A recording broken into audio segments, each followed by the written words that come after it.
Good afternoon. Thank you for joining us this afternoon for a very informative webinar. Over this next hour, we'll be discussing and presenting on tips for international business. Do you understand the culture of your foreign suppliers? I'll do a bit of an introduction and then turn it over to our speaker. And our speaker today is Shabnam Caruso. She is with Caruso Consulting LLC.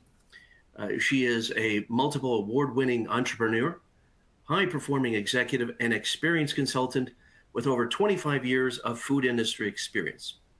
She has in-depth knowledge of implementation of new projects at all levels with emphasis on food safety, and is an expert in startups, skilled in sterilization systems for dried ingredients, food safety management systems, GFSI standards, FDA regulations, industrial and co-manufacturing projects, and international level achievements in supply chain and sales in the spice industry and other dehydrated food ingredients. I am the host. My name is Warren Hanatsky.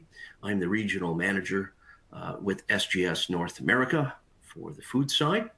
I have been with SGS for about 12 years, but in the industry for well over 24 years, experience in certification and training industry. My focus has been assisting food clients from farm to fork succeed through food safety certifications, supplier auditing, testing, and training services.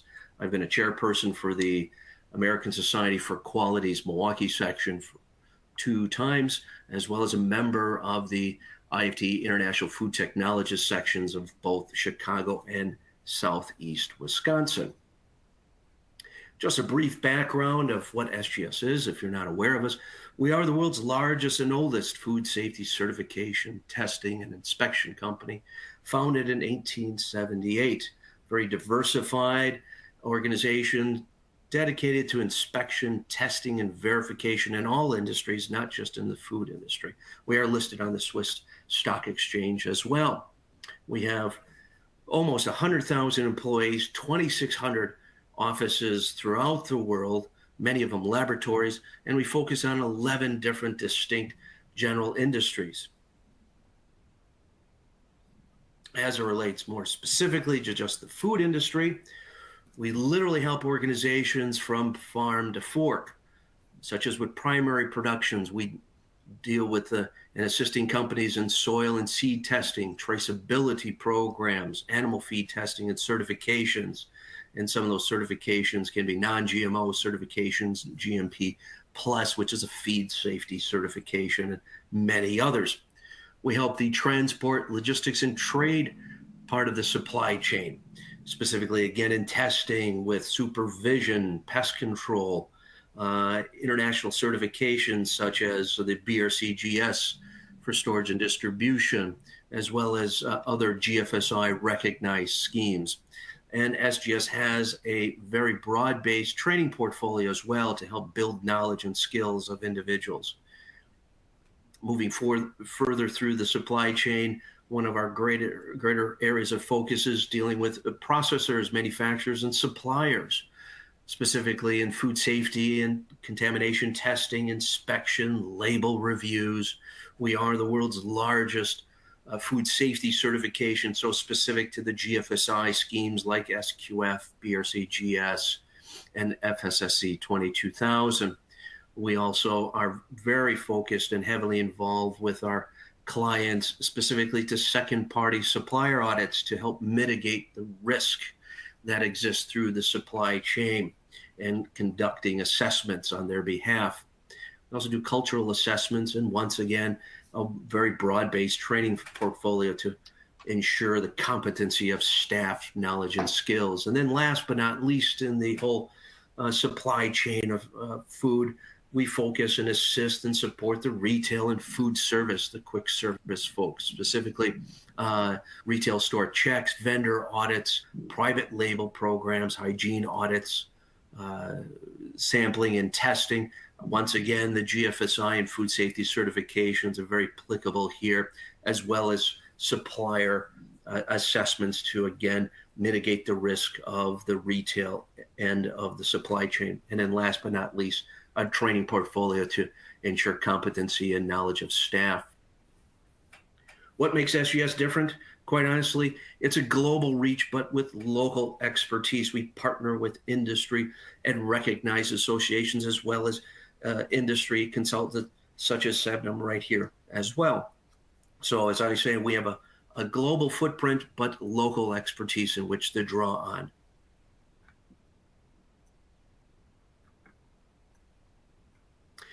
And in getting into our agenda in particular, we now have our introduction. We'll then touch on importance of communications, how it differs for each culture. Starting and ending a business meeting, not the standard. Are you a foreign supplier, authentic, or question mark? And in cultural and other constraints of foreign suppliers to deliver U.S. expectations. Last but not least, we'll touch on useful tips for you to grasp. And then finally, we will have a Q&A that we will then go through. So without further ado, I'll turn it over to Sebnum. Thank you, Warren. Hi, I'm very happy to be here with you today and would like to thank SGS for making this webinar possible. I have been involved with the spice industry for more than 25 years. It's hard to believe how the years passed, but this industry took me to places I would never have imagined going. And through my trips and years of doing international business, I got to learn about the cultures and how each culture is different in doing business. As much as companies stress the importance of communication, plenty of stories show the problems caused by a lack of effective cross-cultural business communications. The frustrating part is that many of these issues could be avoided with more education and information on other cultures. Communications, negotiations, meetings, invitations, how to handle it all. It can all be complicated. This is something they don't teach you in college. And very seldom do we see this being addressed by professional training organizations either. I have witnessed business deals go bad because of misunderstandings or simple miscommunications. And I have seen some very difficult deals end with success because of the people's abilities to connect, to communicate. This is why I wanted to talk about some of these experiences and give a few tips, which I hope will be useful in forming a nice relationship with your suppliers. So we have a lot going on in the food industry in the past 6-7 years in the US. More laws and regulations have been published for food safety than ever before. And ever since FSMA, the Food Safety Modernization Act, was signed back in 2011, lawmakers and FDA have been diligently working on issues related to the food safety and to the food consumed in the US. Now, this included adulteration, bioterrorism, food fraud, environmental monitoring, and many more. But perhaps the most challenging one is the supplier approval and FSVP, which is the Foreign Supplier Verification Program. Now, this involves you for you to make sure your international supplier is able to supply the food equally safe as the US manufacturer. And it is tough. Why? Because it's not in your hands. It's not your own machinery, your own equipment or personnel. Your supplier is not even in the same country. And you have to rely on your supplier's quality measures and take their word for it. And guess what? If they fail, you will end up paying big time. So your credibility as a company, as a brand owner, your organization, your production, your supply chain, all will be affected. And you may also end up in huge recalls that will hurt you financially.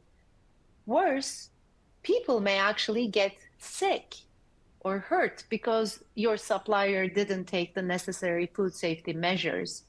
And by using their product, you ended up hurting people. More than 3,000 people in the US die each year from food poisoning. More than 150,000 are hospitalized. And I believe hundreds of thousands more go unreported.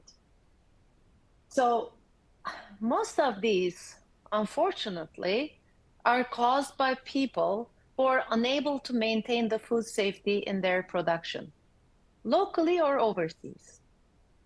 So allergens, food fraud, even basic issues like pest control remain to be a problem in the supply chain. And on top of that, when different languages and different cultures are involved, how do you ensure they will comply with our laws? Will they even take it seriously? It's not their country, it's not their law. And considering you haven't dealt with them before, how do you make sure you connect with them? It's all about communications and understanding the culture. Now, let's look at this picture. This is so reality. It's amazing how you think you close the deal when you talk to your international partner. He shook your hand. You seemed like you agreed on everything that was discussed.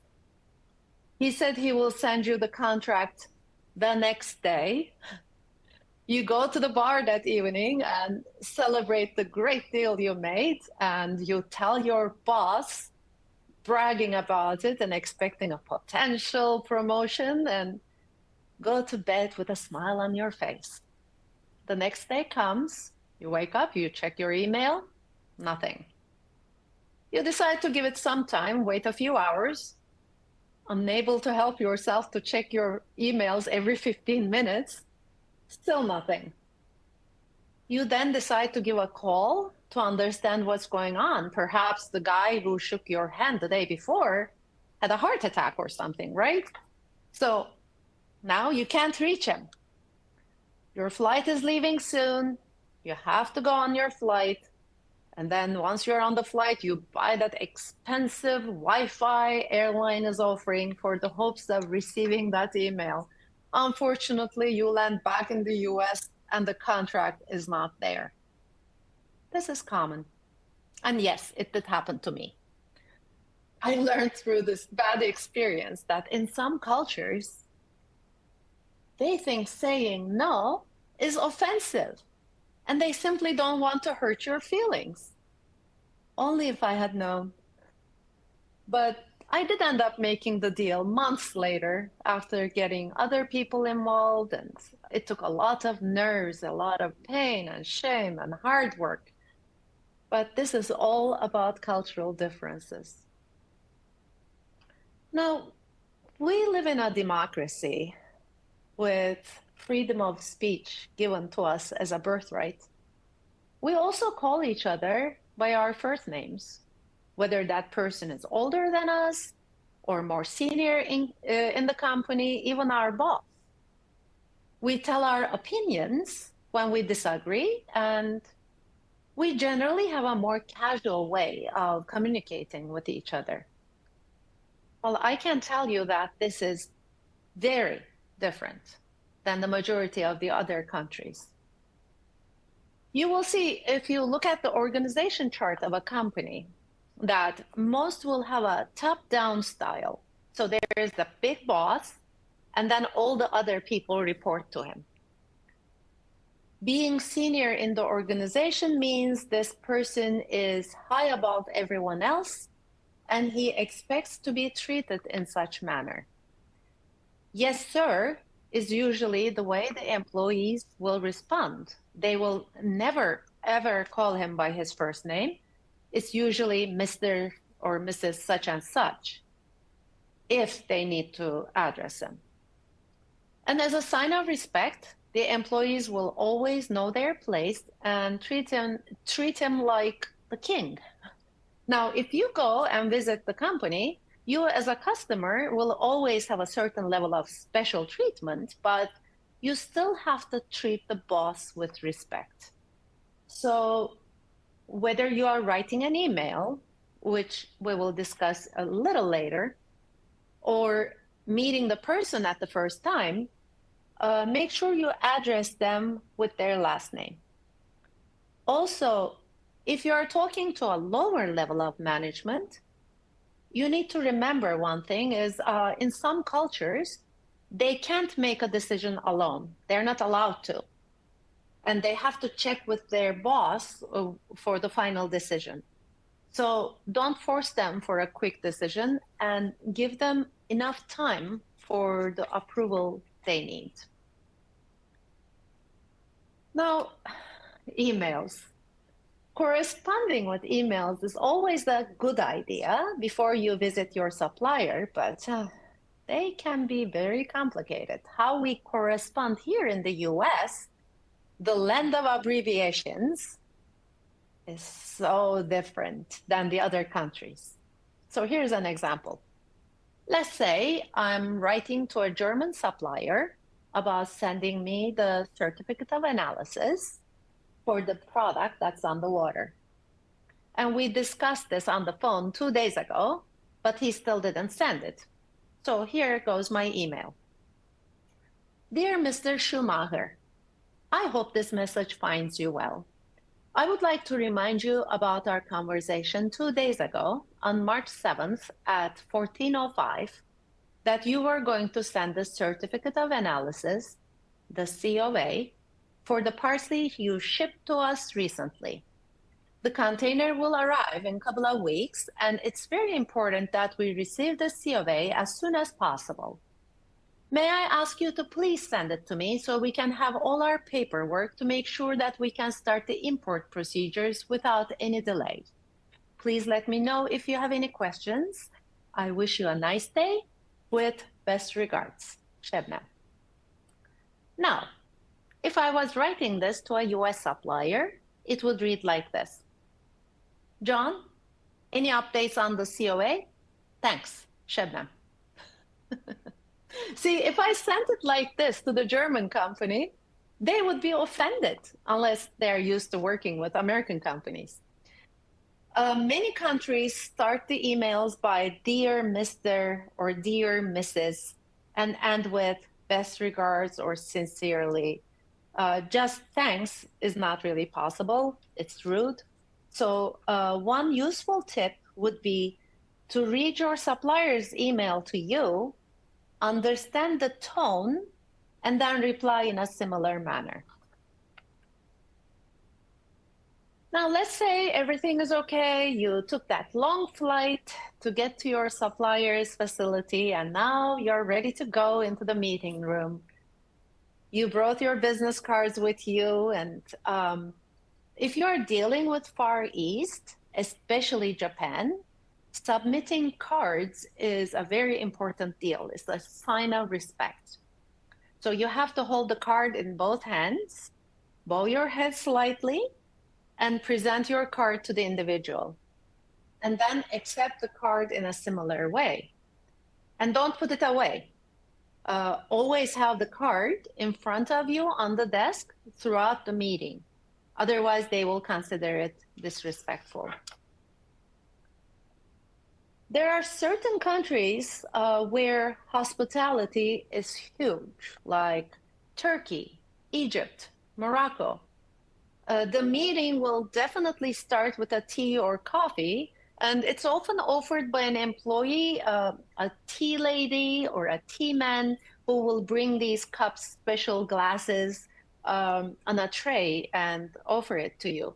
Now, you can start a small talk about weather or traffic or anything else until this tea is finished. Now, never turn down this offer. It's considered rude. In Europe, you may be offered something to drink, but you can turn down the offer if you're not up for it, so it's not considered to be offensive. And in the US, you may or may not be offered anything. The meetings are very to the point and focused. It's because the life here, I believe, is more fast-paced. If you spend too much time talking about other things, people at the meeting will get agitated and look at you as a waste of time. And also, let's say you have international suppliers visiting you. If you tell them to help yourself or sit wherever you like, it's very offensive. If you start the meeting without any small talk, this is also considered rude. People want to get to know you, trust you before they do business with you. Let's say you were invited to dinner by one of your suppliers. In some cultures, especially North Africa and Middle East, it's offensive not to finish the food on your plate. So yes, you have to eat even when you're not hungry. Years ago, I recall a dinner I was invited to by one of my suppliers, and he mentioned as a guest of honor, they would bring the most special plate.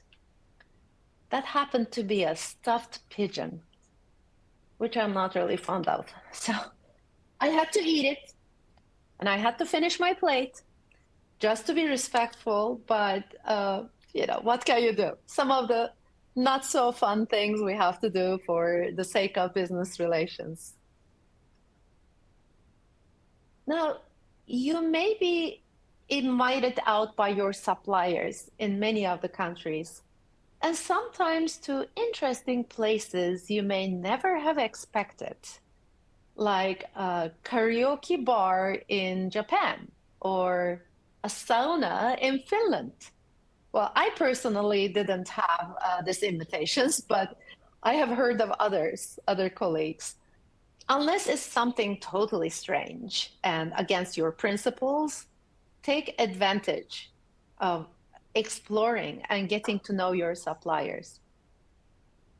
And one thing to note, in some countries like United States and Germany, it is common for people to speak loudly and be more assertive when sharing ideas or giving direction. In countries like Japan, people typically speak softly and may think you're yelling at them. So if they're not used to dealing with international companies, they may think so. So you may want to tone down a little bit during your discussions to prevent this misunderstanding. Let's say you're providing dinner for your international suppliers or customers. There are certain things you need to watch out. Make sure you ask for dietary restrictions. In India, most Indians are vegetarians. Not all, but most are. Most Muslims and Jewish don't eat pork. So if you are hosting a party with pork chops only, then that will be a problem. In the Far East, most don't eat dairy.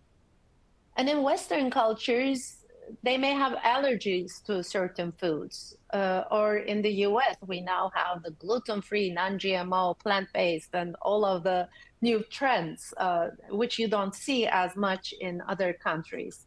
But checking before you order food is always a good idea. Now let's talk a little bit about your foreign supplier's authenticity. Let's say you're at your supplier's facility. You want to audit them and want to make sure everything looks good. They bring you their food safety manual, and you realize it's exactly the same manual you saw in the last 3 suppliers you visited. This unfortunately happens in certain countries, and I had this experience. And when I questioned why this was, I was told that these companies use the same consultant to put it together. But this is, of course, not a good explanation. Every process, every equipment, machinery Even the plant layouts were different. So you can't expect the very same food safety manual. Their HACCP plans were identical. And when I asked the quality managers, they just couldn't give a good explanation. They didn't know what was really happening. So make sure you interview different people on the team and walk in the plant with a copy of the flow chart you see on the HACCP plan. Compare and see if they match. Are they actually doing what they say they are doing? Also, ask for the complete third-party audit report and not only the certificate. In one of the suppliers I visited, I looked at the number of nonconformities on the report, and there was absolutely no way this company would have been A grade, but the certificate said they had an A grade. So when I questioned, the company officials disappeared for a few minutes, and then they came back with some kind of a excuse, or I call it a lie. They found out that the office manager forged the documents, and she made the C, which was their real grade, an A, but now they fired her, stuff like that. So don't fall for it. Unfortunately, these things happen. And of course, I had to report this to the certification scheme owner, and so that they could send, take precautions against this company. There will always be those that are out there who are corrupt, and it's so unfair for all the good suppliers who truly deserve these good grades in their audits. Also, make sure the product you are buying is included in the audit scope. Again, another example, I found out with one of the suppliers I was visiting that the product I was buying from them was not included in their audit scope. And it was actually, I found out that it was actually being processed in a completely different plant and in a really bad facility.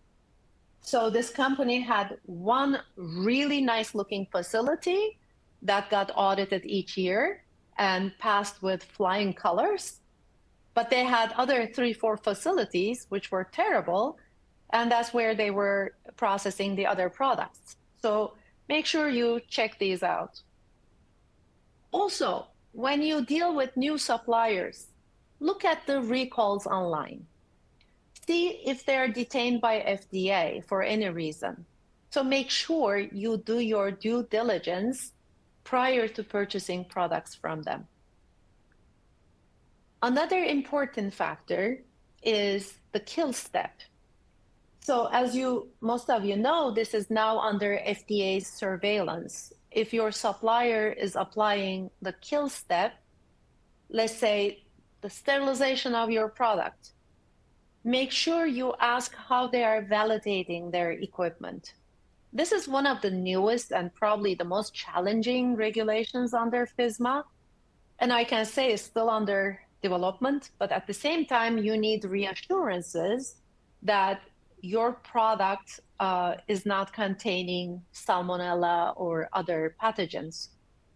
So when you test the product upon receipt, you may not be able to detect it due to the sampling plan or other things, but you may end up having a recall later. So make sure your supplier is well aware of the importance of the kill step, and that is considered a critical control point, CCP, and handled with extreme care. Now, in every training, I try to emphasize the importance of why, because people, unless they really understand why, they will never really absorb it, whatever the training is. You need to explain why. As I talked about it before, your supplier needs to understand why it's so strict, and that you are not being a difficult or an arrogant customer asking for a lot of documentation. that you are, under the law, responsible for importing food that is safe into the US. That being on the red list for FDA is a very difficult situation to get out of. It takes multiple good container shipments to clear the name from the list. It's very costly and time-consuming. So talk to your supplier about the importance of the food safety culture. Years ago, it was more difficult, but now it's part of the third-party audits, schemes, as well as certification bodies like SGS have food safety culture tools that you can implement in the company. Without the proper food safety culture, it's impossible to maintain food safety, no matter how beautiful the facility is or how well documented their food safety plans are. So please have discussions about this issue with your supplier. Colorful picture, isn't it? So let's get some fun and not so fun facts. In certain countries, it's part of the culture to wear certain jewelry. You will see toe rings and ankle bracelets with ladies who will refuse to take it out if they are in the processing area. And what can you do? It's their cultural belief. And you don't want to end up opening a bag in the US and finding these toe rings, which has happened. So if they cannot remove this jewelry for their cultural reasons, ask the plant manager to transfer these people into non-production areas. Explain to them that it's unacceptable. So this way you're limiting your food safety risks. And similarly, some countries have holy animals. I have seen spiders not being killed or cows walking around the processing plants and birds flying in the warehouses. Now, I had this international supplier once telling me the auditor walked into his facility and after seeing a couple of birds in the warehouse, she walked out, refusing to audit. He was so surprised and he called me immediately after. So what if there are birds? These are tiny little animals. What are they going to do?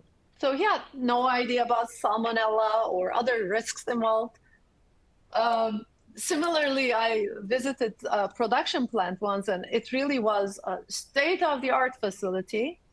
However, there is this hallway between the hand wash stations and the entrance to the plant. And the company had multiple dogs walking in this hallway, which was used by all the employees too. So after washing the hands, the employees didn't think it was risky to touch the dogs or walk in the same processing area with all the germs under their feet. So you have to explain to your supplier that these are not acceptable. Explain what kind of risks there are. The consequences are too many, too much to handle. And I mean, they can remove the spider without killing. They can place barriers for dogs, cows, or other animals so they can't access the facility. Now, in some countries, it's extremely difficult to find good labor who are well educated. So we have this rule of traceability, right? And labeling in the US. I have witnessed turmeric coming out of a bag labeled cumin. I couldn't understand how this could have happened. So I flew out there, visited the supplier to find out what was going on, and noticed that none of the workers knew how to read and write in English. In India alone, there are 22 official languages and more than 250 different tongues.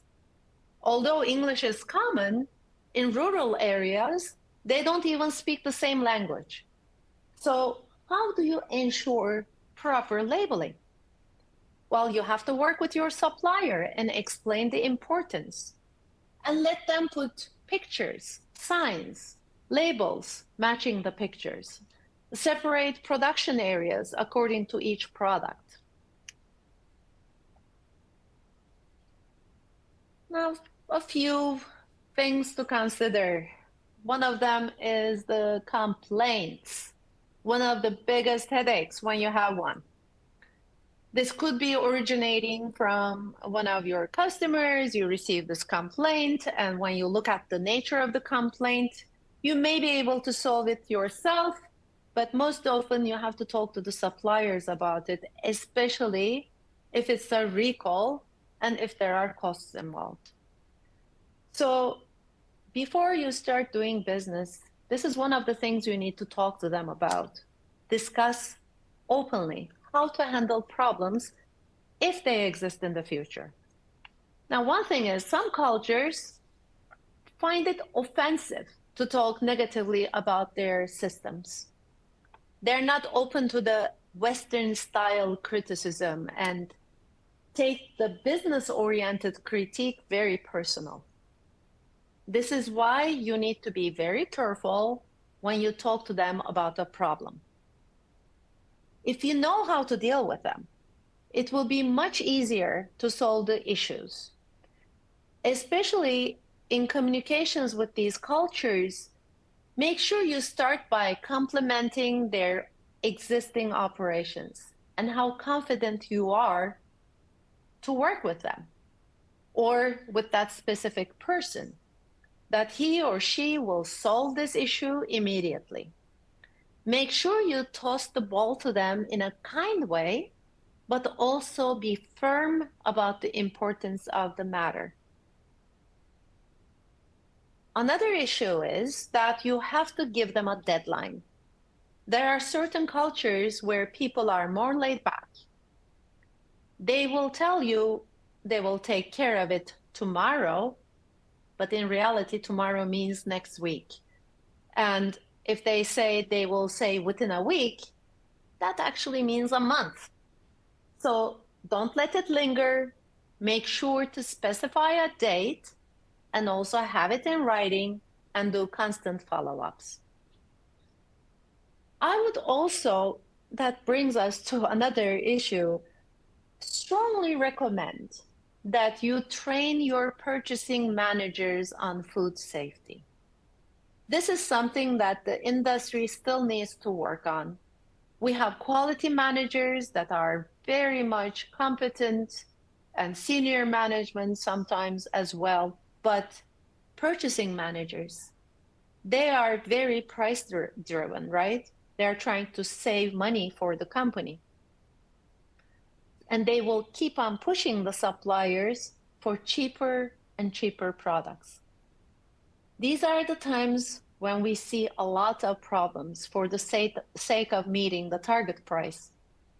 And some suppliers, unfortunately, may choose to adulterate the product.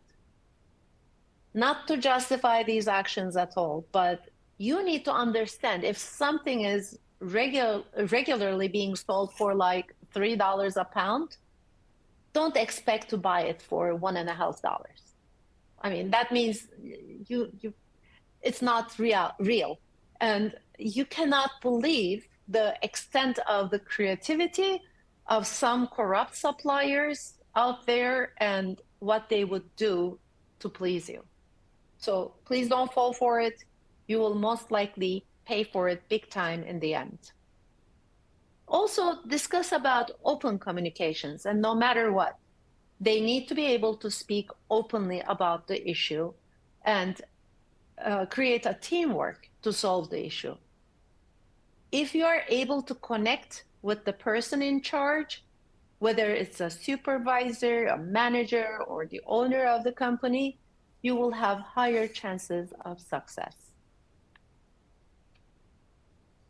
Well, we all know we are living in the United States, and there are all the international suppliers are, unless you're working with South America, they have a different time zone. But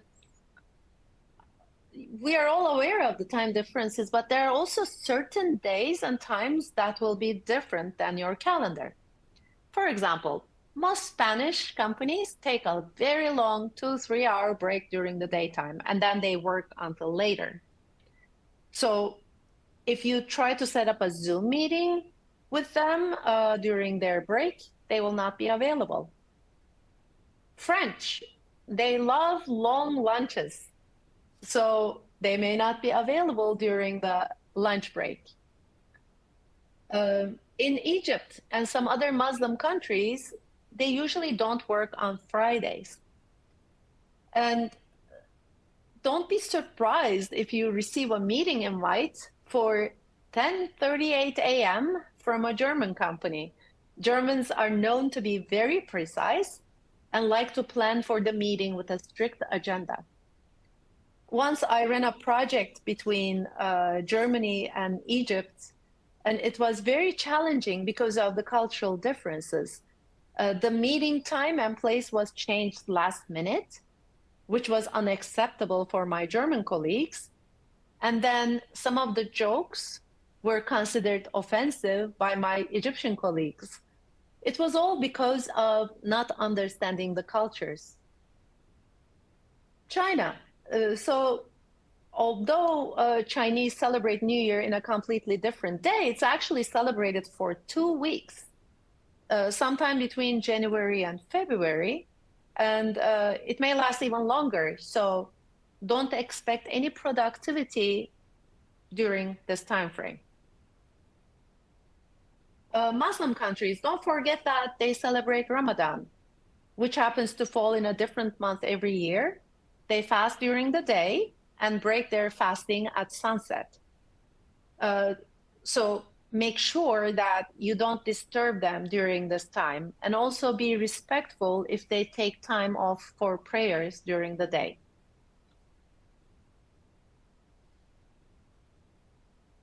Well, the audits. According to the Foreign Supplier Verification Program of FSMA, which is enforced by FDA, you need to make sure you take all the precautions necessary that your international supplier is able to produce safe foods, right? One of the methods is by auditing these suppliers, which we discussed earlier. It's always a good idea to hire a consultant who knows about the culture to ensure a smooth operation. Also, if you hire a certification body like SGS, which has international branches, that will make life much easier. Not only culturally speaking, but also financially. It will be more economical than flying people from overseas. Well, we talked about communications and understanding the culture of your suppliers in order to create a good business relationship. Learning about their culture, respecting the differences, and appreciating the opportunities and cooperation will result in success. I hope you find this webinar useful.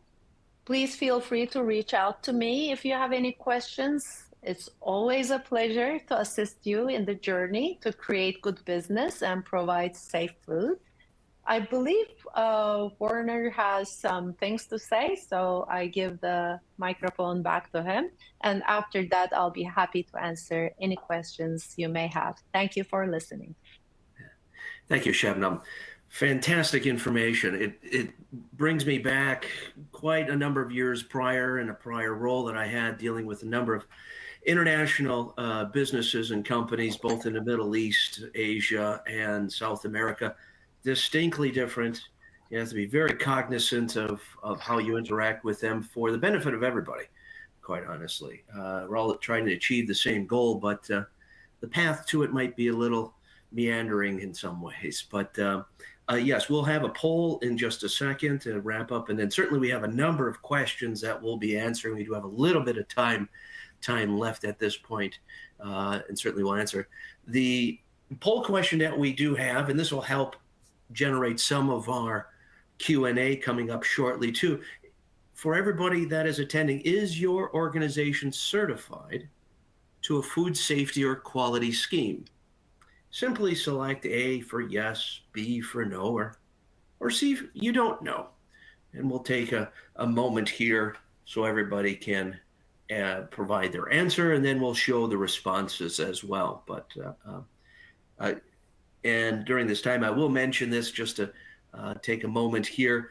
Shabnam, your experience related to the meal, the pigeon, basically, distinctly brought me back to and this was a number of years ago. It was a Taiwanese contingency, a delegation, basically, in part with the Taiwanese government, came over, and we had dinner. And of all places, they selected for lunch a Chinese restaurant, and so we went there, and it was, we're here in the U.S. westernized, okay, this will be, maybe hour and a half. It was a 3-hour event. Now, we did have about 12 people, 14, I think, altogether. Majority of it was the delegation, but, by no means are you thinking of leaving and good conversation just the same. So, right. Okay, let's see. Sometimes I feel like they do enjoy a life more than we do here. We're so used to having lunches in front of our computer, but I always miss those in France, when they offer you a glass of wine and this and that. And I'm like, are we really going back to work now? Like, how can you work after this beautiful lunch? Italy as well, yes. So here's the results of our question. Is your organization certified to a food safety or quality scheme? 73, almost 3/4 said yes. And then the remaining portion says don't know. So certainly maybe you have a comment, Shabnam, on that, because them having a food safety or quality scheme, certainly they have to have some type of supplier management program in place in that. So absolutely. Any comment on that? Absolutely. It's nice to see the numbers grow over the years. About 15 years ago, we would see this totally different. Now, certification to a scheme definitely helps you with your food safety systems and also with compliance to FDA as well. Obviously, certification is voluntary. And FDA is not, but compliance, definitely you're 99% of the way to FDA compliance. So it's good to see these numbers, and still there's so much to do, much to do. Right, exactly. And then just as it relates to some of the resources in which to help companies have an effective supplier management program and then an overall food safety and quality management program. Again, SGS does have a wide portfolio of training courses to help ensure competency of staff, such as the FSPCA preventative controls. Here you see not only the human but also the animal version that we have. We do have an excellent course, and I believe SGS is one of the few of them. We have a GMP, HACCP, and preventative controls course, and it's one of our most popular ones. We do it basically monthly. And then certainly the GFSI schemes, such as SQF and BRC, you see those as well. We didn't have enough room, unfortunately, but we do also offer FSVP training courses as well. If I remember right, I believe they're 2 days long. They're very popular. So we have these programs available, all conducted vis-a-vis Zoom, MS Teams, virtually. And just to let you know, SGS's proficiency in conducting these virtual training courses is not recent due to COVID. We're the first ones authorized by SQF as well as FSPCA to conduct these virtual courses, the official virtual courses, literally a decade ago. So we're very proficient in conducting those courses, and feel free to contact us for further details. And I will get into some of the questions that we do have here, and one of them in particular, certainly, Shabnam, welcome your feedback on this. The question is, we used to meet with I won't call out the specific country, but you'll pretty much know. We used to meet with our Asian suppliers in a person used to meet with our Asian suppliers in person a few times per year. But post-pandemic, our new management says that all meetings can be done virtually, and now we can save on travel costs. What is your assessment of this advice, given the cultures of the US, Europe, and China? What's your That's thoughts? yeah. So I am all for in person. Because it's like I was telling Warren earlier before we started this webinar, I am so used to giving speeches, going on stage and having the audience in front of you, and then you can read the audience, read the reflexes and all that, and Yeah. being able to be more interactive. And now I'm just looking at a screen in a very lonely room. So it's a lonely world, and it is the new world. And yes, I understand. I totally understand the costs of certain things, but having those personal relations, having a cup of tea or coffee with your supplier or a meal, sharing jokes with each other, and all that personal touch is not going to happen over Zoom. Yeah. So Zooms or Teams or whatever, that all pushes us to be more focused, and you just see each other and then you start your meeting and there it goes. But having said that, we can still honor some of those personal cultural differences that Mhm. I mentioned, whether it's writing emails or even talking to each other.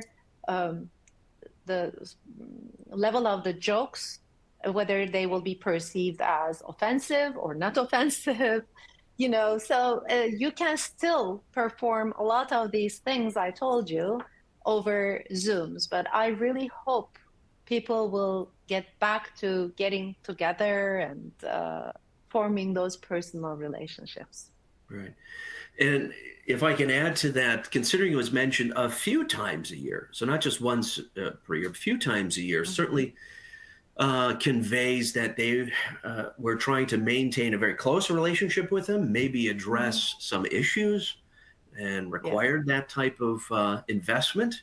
So the big question is, are you seeing the relationship maintain, or are you seeing challenges with it? A lot of rework, a lot of scrap, a lot of returns, returned product, and things like that, rejected Mhm. product.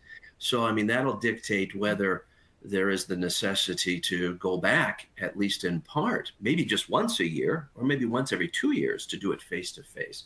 It leads me back to one of the training courses that I took, which were numerous back in the day, but is you have to remember over 90% of people's communication is nonverbal. Now, certainly because of the screen, we can see some of that, but Mhm. it is, Shabnam, as you mentioned, it's also the interaction, at breaks or at lunch. And it's those nuances in the conversation that you can really pick up, either things are going well or, wow, we have some big issues, that all of a sudden something was Exactly. said.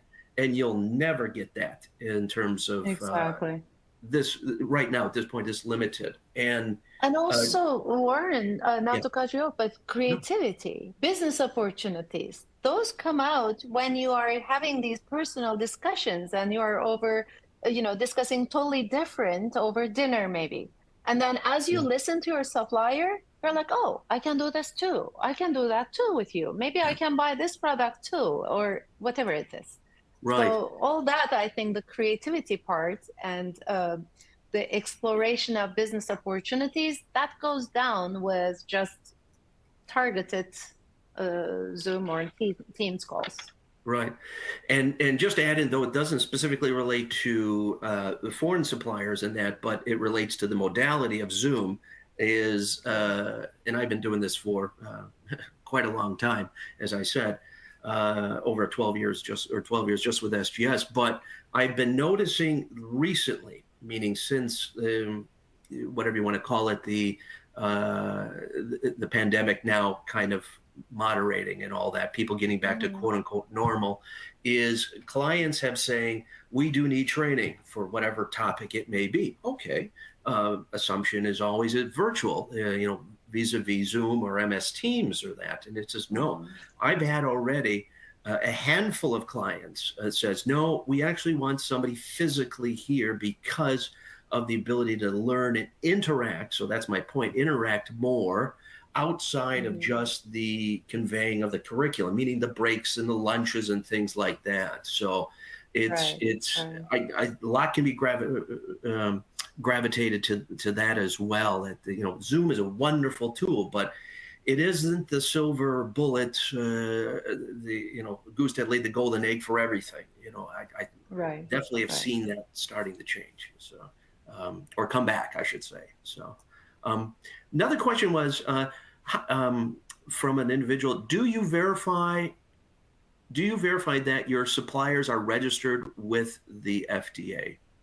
Do you verify that your suppliers are registered with the FDA? I guess the question is, do you need to verify that your suppliers? How would you react to that question, Shabnam? Well, you can tell them. You can't make anyone register, but FDA registration is a very simple thing that they can do online. And you cannot find out by just Googling FDA website. FDA only issues for medical companies that are registered. There's a list that they can provide, but for food, they don't do that. So all you can do is ask them. In order to do an export to you, they need to be FDA registered anyways. So it's a very simple thing that they can do. Right. And this kind of goes on the heels of that question. How do you trust? So how do you trust COAs coming from foreign suppliers? I have an answer to that, but I'd like to hear your answer, Shabnam. Sure. First of all, you need to look at their testing methods and what they are testing. You need to have specifications prior to buying from them anyways. And if the product is within those specifications in the C of A, they will be telling you that.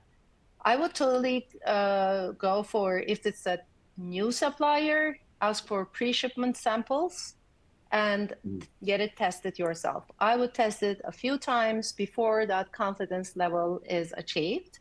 And also, like I said, during the supplier approval program, you need to ask them a bunch of questions and they need to be able to answer you. Are they using a third-party laboratory? Is that accredited? What type of methods they are using? And issues like that. Just talk to them about this, get their documentation, review them, and then test it yourself a few times until your confidence level is there. Right.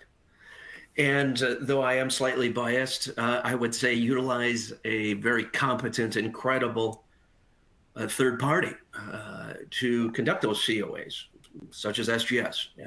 We do that quite regularly for companies globally. So, and just as a shameless plug, just the same, we do have the world's largest seed testing facility right here in the United States, and they do a lot of international too. Another question, I think we have enough time for just one more. Do you think we should help suppliers with their food safety systems, implementing a food safety culture, etc.? Isn't it their responsibility? What do you say on that? Absolutely, it's their responsibility. But if you definitely want to work with the supplier, then you may want to assist them. It is their responsibility, but implementing or upgrading their food safety will also benefit you as well. So try to hold their hand. If, like I said, if you definitely want to work with that supplier, whether it's a pricing issue or you like their products, whatever it may be, and show them, give them the guidance they need. And at the end, you will benefit from this. Right. I guess certainly the point is to keep in mind that you would have to stop short of actually doing the implementation for them. Some degree of conflict of interest in that. So hiring of a consultant or somebody such as yourself to help them out, maybe. So it's just like a certification body like us. We can help a client as much as possible to get to become certified, but we can't do it for them. It's Right. prohibited by accreditation rules and that. So wonderful. Well, at the top of the hour, I want to thank everybody's time for here. Everybody will receive a copy of the slides in the next roughly 48 hours or such from our beautiful back office staff and marketing folks at SGS. I want to thank their efforts in putting this together. Shabnam, I want to thank you for putting together this very informative webinar for everybody. Everybody saying kudos to you. Very helpful and insightful. So thank you for that. My pleasure. All right. Thank you. Everybody have a great day. We'll see you again next time. Bye-bye. Thank you.